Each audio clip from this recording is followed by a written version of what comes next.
মৰমৰ শিক্ষাৰ্থীসকল, আজি মই তোমালোকক সংখ্যা অধ্যায়ৰ আসন্নমান নামৰ এই টপিকটোৰ বিষয়ে অলপ কৈ দিব ওলাইছোঁ। এতিয়া প্ৰথম কথা হ'ল আমি আসন্নমাননো কি সেইটো ভালদৰে বুজি ল'ব লাগিব। আসন্নমান মানে চোৱা, তোমালোকে আমি একচুৱেলি দৈনন্দিন জীৱনত এই আসন্নমানৰ প্ৰায় ব্যৱহাৰ কৰি থাকোঁ, কিন্তু আমি মন নকৰোঁ যে এইবোৰ আমি আসন্নমানৰ ব্যৱহাৰ কৰিছোঁ। আমি দৈনন্দিন জীৱনত বিভিন্ন পৰিস্থিতিত কিছুমান পৰিমাণ বুজাবলৈ সংখ্যা ব্যৱহাৰ কৰোঁ। কিন্তু এই যে পৰিমাণ বুজাবলৈ সংখ্যা ব্যৱহাৰ কৰোঁ, সেই প্ৰশ্নবোৰৰ উত্তৰ আমি কেতিয়াবা একেবাৰে সঠিক ৰূপে নকওঁ। আমি তাৰ ওচৰে পাজৰে কিবা এটা সংখ্যা বুজাই কওঁ। ধৰা হ'ল, মই উদাহৰণস্বৰূপে কৈছোঁ, তোমালোকৰ ঘৰত ধৰা এখন বিয়া পাতিছে আৰু এজন মানুহে আহি সুধিলে তোমালোকে বিয়াখনলৈ কিমানমান অতিথি নিমন্ত্ৰণ কৰিছা। তেতিয়া হয়তো তোমালোকে চাগে উত্তৰত ক'লা, মই ধৰিছোঁহে দেই এটা এক্সাম্পল, ধৰা 1200মান মানুহ মাতিছোঁ, নিমন্ত্ৰণ কৰিছোঁ বুলি ক'লা। এতিয়া তোমালোকে এই 1200টোৱে এটা সঠিক সংখ্যা নহয়, কাৰণ তুমিতো মানুহখিনি এজন দুজনকৈ গন্তি কৰিতো কোৱা নাছিলা, হয়নে? প্ৰায় 1200মান মানুহ মাতা বুলি তোমালোকে কৈছিলা। গতিকে এই 1200টো এটা সঠিক সংখ্যা নহয়। হয়তো তোমালোকৰ এনেকুৱা হ'ব পাৰে, 1200ৰ ঠাইত তোমালোকৰ 1203জন মানুহ মাতিছিলা, বা ধৰা 1190জনমান মানুহ মাতিছা, বা 1150জন মাতিছা, ধৰা 1245জন মাতিছা। এই প্ৰত্যেকটা সংখ্যাই কি হৈছে, তোমালোকৰ 1200ৰ প্ৰায় ওচৰা আচৰি।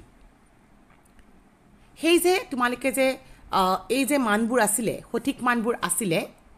সেই 1200টোৱে এই সঠিক মানবোৰৰ আসন্ন মান বুজাইছে। আসন্ন মান মানে তোমালোকৰ কি কৰিম আমি, এপ্ৰক্সিমেট ভেলুটো বুজাইছে। হ'ব, মই ইয়াতে এই উদাহৰণটো লিখি দিছোঁ কথাখিনি তোমালোকৰ সুবিধাৰ কাৰণে, কিন্তু তোমালোকে এইখিনি কপিত নিলিখিলেও কথা নাই দেই। মই পঢ়ি দিছোঁ, শুনাচোন। যিখিনি কৈছোঁ একচুৱেলি মই সেইখিনিকে পঢ়ি দিছোঁ তোমালোকক। দৈনন্দিন জীৱনত আমি বিভিন্ন পৰিস্থিতিত পৰিমাণ বুজাবলৈ সংখ্যা ব্যৱহাৰ কৰোঁ। সাধাৰণতে দৈনন্দিন ব্যৱহাৰৰ ক্ষেত্ৰত পৰিমাণ জানিব বিচৰা প্ৰশ্নবোৰৰ উত্তৰ দিবলৈ যাওঁতে পৰিমাণসূচক সংখ্যাটো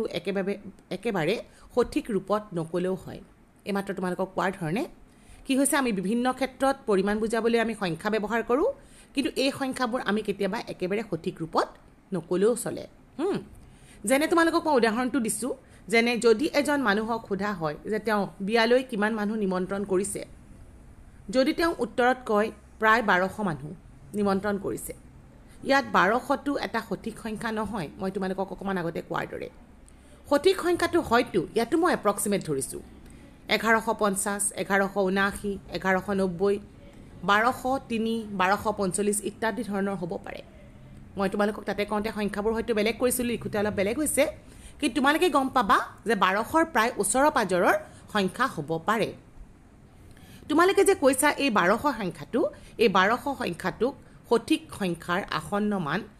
মানৰ প্ৰতিশব্দ হৈছে এপ্ৰক্সিমেট ভেলু বুলি কোৱা হয়। এতিয়া এইখিনিলৈকে কথাখিনি তোমালোকক মই বুজিবৰ কাৰণে ক'লোঁ আসন্ন মাননো আমি কি বুজি পাওঁ। ইয়াৰ পিছত মই আসন্ন মান কেনেকৈ উলিয়াব লাগে, বিভিন্ন স্থানলৈ আসন্ন মান আমি কেনেকৈ উলিয়াব লাগে, এই বিষয়ে আলোচনা কৰিম। ইয়াৰ পিছৰ কথাখিনি কিন্তু তোমালোকে বহীত লিখিব লাগিব,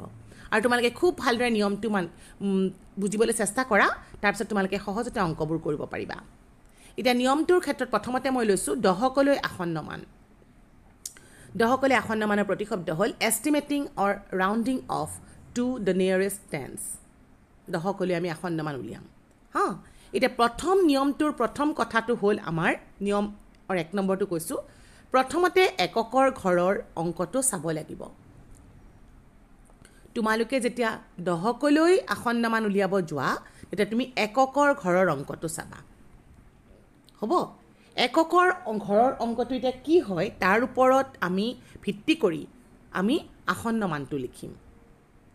1 নম্বৰত আমাৰ এনেকুৱা হ'ব পাৰে, যদি এককৰ ঘৰৰ অংকটো 5তকৈ সৰু হয়, মন কৰা 5তকৈ সৰু, 5টো মাজতে আছে কাৰণে 5তকৈ সৰু লৈছোঁ, তেন্তে এককৰ ঘৰত থকা অংকটো আঁতৰাই তাৰ ঠাইত 0 লিখিব লাগে আৰু বাকীবোৰ অংক একে ৰাখিব লাগে। অৰ্থাৎ মই কি কৰিম, নিয়মটো তোমালোকক এটা উদাহৰণ দি কৰি দিলে বেছি ভাল হ'ব, বুজি পাবা। মই সেইকাৰণে এটা উদাহৰণ এটা লৈছোঁ। ইয়াতে মই ধৰা সংখ্যাটো ল'লোঁ 84, এতিয়া 84 টো তোমালোকৰ দুটা অংক বিশিষ্ট এটা সংখ্যা তোমালোকে তাতে এককৰ ঘৰৰ অংকটো চোৱা এককৰ ঘৰত কি আছে আমাৰ 4 আৰু এই 4টো তোমালোকে 5তকৈ সৰু তোমালোকে প্ৰথম কামটো হৈছিল এককৰ ঘৰৰ অংকটো চাব লাগিছিল মই চালো কি আছে 4 আছে আৰু দেখিলো এককৰ ঘৰৰ অংকটো 5তকৈ সৰু 4 আছে গতিকে 4টো 5তকৈ সৰু তুমি কি কৰিব লাগিব 4ৰ ঠাইত এই এককৰ ঘৰৰ অংকটো আতৰাই তাই ঠাইত 0 দিব লাগিব অৰ্থাৎ 4ৰ ঠাইত তুমি 0 দিলা আৰু বাকিখিনি অংশ একে ৰাখিব লাগে এটা অকল বাকি অংশৰ ভিতৰত আমাৰ দুটা অংক বিশিষ্ট কাৰণে অকল 8 আছে তুমি 8টো একেলগে ৰাখি থলা মই এটা তোমালোকক এখিনি এনেকে কৰি ছবি ধৰণে আঁকি দেখাই দিছো হেতু হৈছে মই তেনেকে 84 টো ললো 84 মই এককৰ ঘৰৰ অংকটো ললো 4 5তকৈ সৰু এখিনি তোমালোকে কৰাৰ প্ৰয়োজন নাই দেই মই বুজিবৰ কাৰণে লিখিছো গতিকে আমি আকৌ 84 টো কেনেকে লিখিম তেনেহলে এককৰ ঘৰৰ অংকটো আতৰাই দিলো 4 আতৰাই পেলে মই 0 লিখিলো আৰু 8টো 8 ভাগে লিখি দিলো গতিকে আমি 84 ৰ দহকলৈ আসন্ন মান হল 80 পৰীক্ষাত যদি তোমালোকক কয় 84 দহকলৈ আসন্ন মান লিখা তোমালোকে মাত্ৰ উত্তৰটো এই লাইনটো লিখি দিলে হল এতিয়া মই এই কথাখিনি তোমালোকক সংখ্যা ৰেখাৰ ক্ষেত্ৰটো বুজাবলৈ চেষ্টা কৰিছো কিয় আঁকি হৈছে তোমালোকে চোৱা প্ৰথমতে এই যে যেটো সংখ্যা লৈছা সেই সংখ্যাটো তোমালোকৰ 84 ৰ কথা কৈছো 80 আৰু 90 ঘৰত আছে মাজত আছে 80 আৰু 90 মাজত আছে হেকাৰণে মই সংখ্যা ৰেখাত 80 আৰু 90 টো লিখিলো সমানে 10টা ভাগ কৰিলো 10টা ভাগ কৰোতে মই পালো 81 82 83 84 এনেকে গৈ গৈ আমি 90 পালো এটা মই লাগে আমাৰ সংখ্যাটো হল 84 সো 84 টো মই সংখ্যা ৰেখাত চিন দি ললো এটু এটা তুমি চোৱাচোন 84 টো 80 ৰ পৰা 1 2 3 4 ঘৰ দূৰত আৰু 90 ৰ পৰা কেই ঘৰ দূৰত 1 ঘৰ 2 ঘৰ 3 ঘৰ 4 ঘৰ 5 ঘৰ 6 ঘৰ বা বিয়োগ কৰি চাব পাৰা ডাঙৰটো পা সৰুটো পাৰ্থক্য উলিয়াই 84 84 - 80 = 4 আৰু এফালে মানে 4 ঘৰ দূৰত আছে 90 - 84 = 6 6 ঘৰ দূৰত আছে তাৰমানে 84 টো 80 ৰ ওচৰত আছে নে 80 দশকৰ ওচৰত আছে 10ৰ ওচৰত আছে নে 90 দশৰ ওচৰত না সৰি 8 দশৰ ওচৰত আছে নে 9 দশৰ ওচৰত আছে বাৰু obviously 8 দশৰ পৰা ওচৰত আছে সেই কাৰণে আসন্ন মান হৈছে 80 কিন্তু আমি সংখ্যা ৰেখাৰ ক্ষেত্ৰত নকৰো আমি সিধা সিধি উত্তৰটো নিয়মটো মতে কৰি চাম তোমালোকে নিশ্চয় ধৰিব পাৰিছা মই তোমালোকক এনেকুৱা ধৰণৰ আৰু এটা এক্সাম্পল দিছো হেতু চোৱাচোন মই আৰু এটা এক্সাম্পল ললো 541 541 ৰ ক্ষেত্ৰটো মই প্ৰথমতে এককৰ ঘৰৰ অংকটো চালো এককৰ ঘৰৰ অংকটো হল 1 আগৰ দৰে 1 টো 5তকৈ সৰু গতিকে মই কি কৰিব লাগিব এককৰ ঘৰৰ অংকটো আতৰাই তাৰ ঠাইত 0 দিব লাগিব মই 0 দি দিলো চোৱা আৰু বাকি অংশ মোৰ আছে 54 54 সো 54 একে ৰাখি দিলো মই এটা সংখ্যাটো পাই গলো কিমান 540 এতিয়া মই তোমালোকক নিশ্চয় ধৰিব পাৰিছা ন মই তোমালোকক এতিয়া সংখ্যা ৰেখাৰ ক্ষেত্ৰত কৈ আছো চোৱা 541 টো তোমালোকে 540 আৰু 550 ৰ ভিতৰত আছে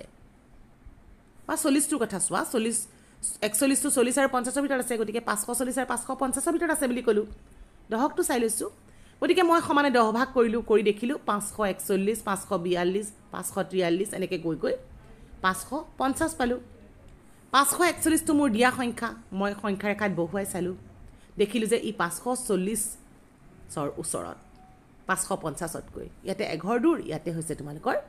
9 ঘৰ দূৰ আছে বিয়োগ কৰিলে পাই যাম গতিকে 541 ৰ দহকলৈ আসন্ন মান হল 540 এইবাৰ মই তোমালোকক এককৰ ঘৰৰ অংকটো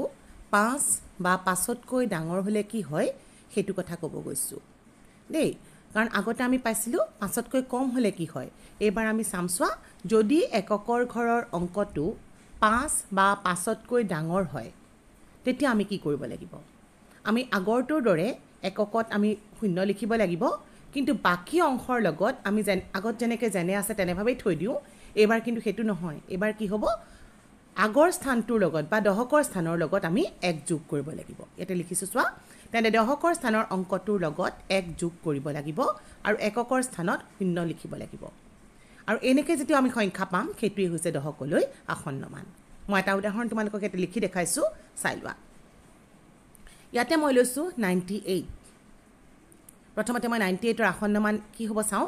ইয়াতে তুমি চোৱা মই হেতে কৰি দেখাইছো কেনেকৈ কৰো এইখিনি তোমালোকক মই ৰাফ ফৰ্কত কৰি দেখাইছো দেই বুজাবৰ কাৰণে তোমালোকে লিখিব নালাগে এটা 98 চোৱা তোমাৰ এককৰ ঘৰৰ অংকটো কি আছে 8 হয়নে সেই কাৰণে চোৱা 8 টো লৈছো 8 টো 5তকৈ ডাঙৰ হল গতিকে আমাৰ নিয়ম মতে কি কৰিব লাগিব এই 98টোৰ এককৰ ঘৰৰ সংখ্যাটো মই শূন্য কৰিব লাগিব 8টো শূন্য হৈ যাব আৰু 9ৰ লগত অৰ্থাৎ বাকিখিনিৰ লগত বা দশকৰ স্থানৰ অংকটোৰ লগত 1 যোগ হ'ব যোগ হ'লে কি হ'ব 9 যোগ 1 হৈ যাব 10 গতিকে আমি সংখ্যাটো কি পালো 100 সেইকাৰণে মই লিখিলো 98ৰ দশকলৈ আসন্ন মান 100 এতিয়া তোমালোকে চোৱা সংখ্যা ৰেখাৰ ক্ষেত্ৰত যদি চাওঁ 98টো তোমালোকে 90 আৰু 100ৰ মাজত আছে হয়নে গতিকে আমি 90 আৰু 100 ললো আৰু তাক সমানে 10 ভাগ কৰিলো কৰি মই 91 92 এনেকৈ যদি বহাই যাওঁ এইখিনিতে মই দেখিলো এটো হৈছে তোমালোকৰ 98 ঠাই 98ৰ পজিশন হয়নে এই তোমালোকে দেখিয়ে গম পাইছা 98টো 100ৰ ওচৰলে নে 90ৰ ওচৰলে অবিয়াসলি 100ৰ ওচৰত গতিকে তোমালোকৰ আসন্ন মান মানে এপ্ৰক্সিমেট ভ্যালু হৈছে কিমান 98ৰ আসন্ন মান 100 এতিয়া তোমালোকক মই আৰু এটা একে ধৰণৰ এক্সাম্পল দিছো ইয়াতে চোৱা 4,43,205 হল এককৰ ঘৰৰ অংকটো চাব লাগিব দশকলৈ আসন্ন মান উলিওৱাৰ সময়ত সদায় আমি এককৰ ঘৰৰ অংকটো চাব লাগিব এককৰ ঘৰৰ অংকটো হল 5 ঠিক আছে 5 হলে আমি 5 বা 5তকৈ যদি ডাঙৰ হয় আমি কি কৰিম প্ৰথমতে এককৰ ঘৰত শূন্য বহাব লাগিব আৰু বাকি অংশৰ লগত বা দশকৰ লগত এক যোগ কৰিব লাগিব তেতিয়া শূন্যৰ 5ৰ ঠাইত মই কি বহালো শূন্য বহালো আৰু বাকি অংশ মানে তোমালোকৰ আছিল 4320 তাৰ লগত যদি এক যোগ কৰো কি হৈ যাব 4321 সেইখিনি আমি পালো 43210 হল গতিকে এটো হল আমাৰ দশকলৈ আসন্ন মানৰ নিয়ম এবাৰ মই তোমালোকক শতকলৈ আসন্ন মান কৰিলে কি কৰিব লাগে সেইটো কথা কৈছো খুব বেছি টান নহয় দশকটো যদি বুজি পাইছা শতকলৈ আসন্ন মান হাজাৰলৈ আসন্ন মান প্ৰত্যেকটা প্ৰসিডিউৰে একে প্ৰত্যেকটা পদ্ধতিয়ে একে হ'ব শতকলৈ আসন্ন মান এস্টিমেটিং টু দা নিয়াৰেষ্ট হান্ড্ৰেডছ নিয়মটো হল প্ৰথমতে আমি আগৰ দৰে দশকৰ স্থানৰ অংকটো চাব লাগিব আগত আমি চাইছিলো এককৰ স্থানৰ অংকটো যেতিয়া আমি দশকলৈ আসন্ন মান উলিয়াইছিলো শতকলৈ লওঁতে কিন্তু আমি দশকৰ স্থানৰ অংকটো চাব লাগে তাৰমানে জাস্ট এটা সোঁহাতৰটো চাব লাগে আকৌ আগৰ দৰে চাব লাগিব যদি দশকৰ স্থানৰ অংকটো 5তকৈ সৰু হয় তেতিয়া কি হ'ব একক আৰু দশক দুইটা স্থানত 0 লিখিব লাগিব আৰু বাকি অংশ একে থাকিব এইদৰে পোৱা সংখ্যাটো হল শতকলৈ পোৱা আসন্ন মান আগত আমাৰ আছিল 5তকৈ সৰু হলে আমি এককৰ ঘৰত শূন্য লিখিছিলো কিন্তু এবাৰ কি কৰিম একক আৰু দশক দুইটা ঘৰত শূন্য লিখিম আৰু আগৰ দৰে একে ধৰণৰ বাকি অংশটো আমি একে ৰাখিম হ'ব এইটো মই উদাহৰণটো লৈছো তোমালোকৰ 415 এটা 415 415ৰ শতকলৈ আসন্ন মান হল 400 কেনেকৈ পৰিছো চোৱা মই তোমালোকে ইয়াতে চোৱা ইয়াতে কি আছে এককৰ ঘৰত নহয় দশকৰ ঘৰত চাব লাগিব এবাৰ শতকলৈ আসন্ন মান উলাবা শতকৰ ঘৰত আছে 1 5তকৈ সৰু গতিকে আমি কি কৰিম একক আৰু দশকত শূন্য লিখিলো আৰু শতকৰ ঘৰটো বা আগৰ অংশখিনি একে ৰাখি দিলো বা তোমালোকে এনেকৈ সংখ্যা ৰেখাত বহুৱাইও চাব পাৰা 400 আৰু 500ৰ ভিতৰত আছে 415 তাৰপিছত মই 10 ভাগ কৰিলো 410 420 এনেকৈ গৈ আছো গৈ 415টো প্লেস কৰি দেখিলো আমি 400ৰ ওচৰত আছে 400ৰ ওচৰত শতকলৈ আসন্ন মান সেইকাৰণে আমাৰ উত্তৰটো হৈ গল কিমান এটো 400 500তকৈ বহুত এইবাৰ মই তোমালোকক এনেকুৱা ধৰণৰ আৰু এটা মানে কোৱেশ্চন কৰি দেখাইছো চোৱা কোৱেশ্চনটো হল 9909 ইয়াৰ আমি শতকলৈ আসন্ন মান উলিয়াব যাম প্ৰথমতে শতকলৈ চাওঁতে আমি শতকৰ ঠিক আগৰ ঘৰটো অৰ্থাৎ দশকৰ ঘৰটো কি অংক আছে চাব লাগিব এনে দশকৰ ঘৰত কি আছে শূন্য শূন্যটো তোমালোকে চোৱা শূন্যটো চাই দেখিলা যে ই 5তকৈ সৰু হয়নে গতিকে 5তকৈ যদি সৰু হয় তেনেহলে আমি একক আৰু দশকত শূন্য লিখিম আৰু বাকি অংশ একে ৰাখি দিম অৰ্থাৎ আমাৰ অংকটো এনেকুৱা ধৰণৰ চোৱা ইয়াতে আমাৰ এককৰ ঘৰত দশকৰ ঘৰত শূন্য আছে শূন্য সৰু 5তকৈ গতিকে এই দুটা স্থান আমি 00 কৰি দিলো আৰু আগত আগৰ 99 থাকি গল তাৰমানে আমি কিমান পালো 9900 সংখ্যা ৰেখাৰ ক্ষেত্ৰটো সংখ্যা ৰেখা আঁকিও তোমালোকে এটো কৰি চাব পাৰা এবাৰ আমাৰ দশকৰ মানে শতকৰ আসন্ন মান উলিয়াওঁতে এনেকুৱা হ'ব পাৰে যে আমাৰ দশকৰ স্থানৰ অংকটো কি হ'ব পাৰে 5 বা 5তকৈ ডাঙৰ হ'ব পাৰে 5 বা 5তকৈ ডাঙৰ হয় তেন্তে আমি কি কৰিব লাগিব আগতে যেনেকৈ কৰিছিলো আমি একক আৰু দশক দুইটা স্থানতে শূন্য লিখিম আৰু তাৰ পিছত কি কৰিম শতকৰ স্থানৰ অংকটোৰ লগত এক যোগ দিব লাগিব আৰু তেতিয়া আমি যেটো সংখ্যা পাম হেতুই হৈছে আমাৰ শতকলৈ আসন্ন মান ইয়াতে যে মই কৈছো শতকৰ স্থানৰ অংকটোৰ লগত এক যোগ কৰা বা একক আৰু দশকৰ স্থান দুটা বাদ দি বাকী অংশৰ লগত 1 যোগ কৰা একেই কথা হয় দেই উদাহৰণটো আমি কৰি চাওঁ চোৱা ইয়াতে মই উদাহৰণস্বৰূপে লৈছোঁ 9999 আমি উলিয়াব গৈছোঁ শতকলৈ আসন্ন মান হা মই এটা তোমালোকক ৰাফলি কৰি দেখাইছোঁ চোৱাচোন আমি দশকৰ ঘৰৰ অংকটো ললোঁ এটো হ'ল 9 টো 5তকৈ ডাঙৰ হয়নে গতিকে আমাৰ নিয়মটো মতে কি হ'ব একক দশকত 0 হ'ব আৰু বাকী অংশ অৰ্থাৎ 99 ৰ লগত আমি 1 যোগ কৰিম 100 হৈ গ'ল গতিকে আমি কি পালো সংখ্যাটো 100 টো পাইছোৱে আকৌ দুটা 0 তাৰ মানে আমি পালো 10000 হৈছে নেক্সট আৰু এটা মই তোমালোকক এক্সাম্পল দিছো এটা চোৱা এটো হৈছে 576 ৰ শতকলৈ আসন্ন মান লাগে গতিকে আমি কি কৰিম প্ৰথমতে দশকৰ ঘৰৰ অংকটো চালো দেখিলো এটো 7 হয় 7 টো 5তকৈ ডাঙৰ হয়নে 5তকৈ যেহেতু ডাঙৰ আমি একক দশকত 0 লিখিলো আৰু 5ৰ লগত অৰ্থাৎ শতকৰ স্থানৰ অংকটোৰ লগত আমি 1 যোগ কৰি দিলো 5 একে হৈ গ'ল 6 তাৰ মানে এটো মান হ'ল 600 মই তোমালোকক সংখ্যা ৰেখাৰ ক্ষেত্ৰটো এটো দেখাই দিছো কিছুমান দেখুৱা নাই আৰু একে ধৰণৰ কাৰণে 576 576 তোমালোকৰ 500 আৰু 600 ৰ ভিতৰত আছে গতিকে 500 600ক মই 10 ভাগ কৰিলো দেখিলো 510 520 এনেকৈ লিখি গলো আৰু আমি 576 টো বহাই দেখিলো ই তোমালোকে দেখিয়ে গম পালা ন 576 টো এফালে 600ৰ ওচৰত আছে নে 500ৰ ওচৰত আছে অবিয়াসলি দেখি গম পাইছা 600ৰ ওচৰত আছে গতিকে আসন্ন মান হ'ল প্ৰায় তাৰ মানে 600 এবাৰ হাজাৰলৈ আসন্ন মান হাজাৰলৈ নিয়মটো একে ধৰণৰ প্ৰথমতে কিন্তু আমি যেনেকৈ দশকলৈ আসন্ন মানত এককৰ ঘৰৰ অংকটো চাইছিলো শতকলৈ আসন্ন মানত দশকৰ ঘৰৰ অংকটো চাইছিলো ঠিক তেনেকৈ হাজাৰলৈ আসন্ন মান উলিয়াবৰ সময়ত আমি প্ৰথমতে শতকৰ স্থানৰ অংকটো চাব লাগিব দেই তাৰ পিছত আকৌ আগৰ দৰে একে 5 আছে নে 5তকৈ ডাঙৰ আছে নে সৰু আছে চাম যদি শতকৰ স্থানৰ অংকটো 5তকৈ সৰু হয় প্ৰথম কেছটো লৈছো তেতিয়া আমি কি কৰিব লাগিব আগৰ ক্ষেত্ৰত আমি কি কৰিছিলো শতকৰ ক্ষেত্ৰত একক দশক 0 কৰিছিলো একক আৰু দশকৰ স্থানৰ অংকটো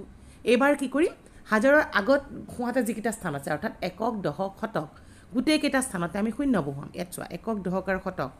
তিনিটা স্থানতে 0 লিখিবা আৰু তাৰ পিছত কি কৰিবা বাকি অংকবোৰত আমি একে ৰাখি থব লাগিব বাকি স্থানখিনি আৰু সেইদৰে আমি যেটো সংখ্যা পাম সেইটোই হ'ল আমাৰ হাজাৰলৈ আসন্ন মান মই এটা কৰি দেখাইছো চোৱাচোন 2435 ইয়াতে শতকত হাজাৰলৈ আসন্ন মান তাৰ সোহাতৰ স্থানটো ঠিক আগৰ স্থানটো হেতু হৈছে শতকৰ স্থানত আছে 4 5তকৈ সৰু হল গতিকে আগৰ অংশ আমাৰ একে থাকিব অৰ্থাৎ 2 টো 2 থাকি যাব আৰু বাকি অংশবোৰ আমাৰ 0 হৈ যাব গতিকে ইয়াৰ স্থান মান পালো আমি 2000 হ'ব নেক্সট আমি যাওঁ একে ধৰণৰ এটা এক্সাম্পল লৈছো তোমালোকৰ মই এক্সাম্পলটো এটা লিখি দিছো হেতু হৈছে তোমালোকৰ 11319 হল এতিয়া আমি যেতিয়া মানে হাজাৰলৈ আসন্ন মান লৈছো হৰ স্থানটো চাম হত আছে 3 হল 5তকৈ সৰু ইয়াতে কৰি দেখাইছো চোৱা 3 5তকৈ সৰু গতিকে এই অংকটো মই এই তিনটা স্থান 0 কৰিম আৰু ইয়াতে যেনে আছে তেনে কৰি দিম তাৰ মানে আমি কিমান পাই গলো উত্তৰটো হ'ল 1000 এইবোৰ তোমালোকক মই ৰাফ ৱৰ্ক হিচাপে কৰি দেখাইছো এটা ইয়াৰ সেকেন্ড নিয়মটোত আমি লৈছো কি যদি শতকৰ স্থানৰ অংকটো 5 বা 5তকৈ ডাঙৰ হয় প্ৰত্যেকটা ক্ষেত্ৰত এটা মানে তোমালোকে দেখিছা 5 চাব লাগিব বা 5তকৈ ডাঙৰ নাই বা 5তকৈ সৰু 5 আৰু 5তকৈ ডাঙৰ নিয়মটো একেটাই 5তকৈ সৰু হলে কি হয় অকমান বেলেগ হৈ যায় গতিকে যদি আমাৰ শতকৰ স্থানৰ অংকটো 5 বা 5তকৈ ডাঙৰ হয় তেন্তে কি কৰিম আমি একক দশক শতক তিনিটা স্থানত 0 লিখিম 0 লিখিম আৰু হাজাৰৰ স্থানৰ অংকটোৰ লগত 1 যোগ কৰিম বা বাকি অংশৰ লগত আমি 1 যোগ কৰিম মই উদাহৰণটো এটা কৰি দেখাইছো তোমালোকে চোৱা ইয়াতে এটো লৈছো 85729 হাজাৰলৈ আসন্ন মান উলিয়াম গতিকে হৰঘৰৰ অংকটো চাইছো হৰঘৰৰ অংকটো হ'ল 7 টো 5তকৈ ডাঙৰ হয়নে এটো লিখি দেখাইছো 7 টো 5তকৈ ডাঙৰ গতিকে আমি কি কৰিম বাকি একক দশক শতক 0 লিখিম আৰু এই অংশটোৰ লগত 1 যোগ কৰিম 85 টো হৈ গ'ল 86 গতিকে আমি উত্তৰটো কিমান পালো 86000 গতিকে মই ভাবিছো তোমালোকে চাগে কেনেকৈ দশকলৈ আসন্ন মান শতকলৈ আসন্ন মান আৰু হাজাৰলৈ আসন্ন মান কেনেকৈ কৰিব লাগে এইখিনি ভালদৰে মন দি শুনি লবা বুজি নিশ্চয় পাবা তাৰ পিছত মই তোমালোকক অনুশীলনী অংকখিনি কৰাই দিম আজিলৈ থৈছো থ্যাংক ইউ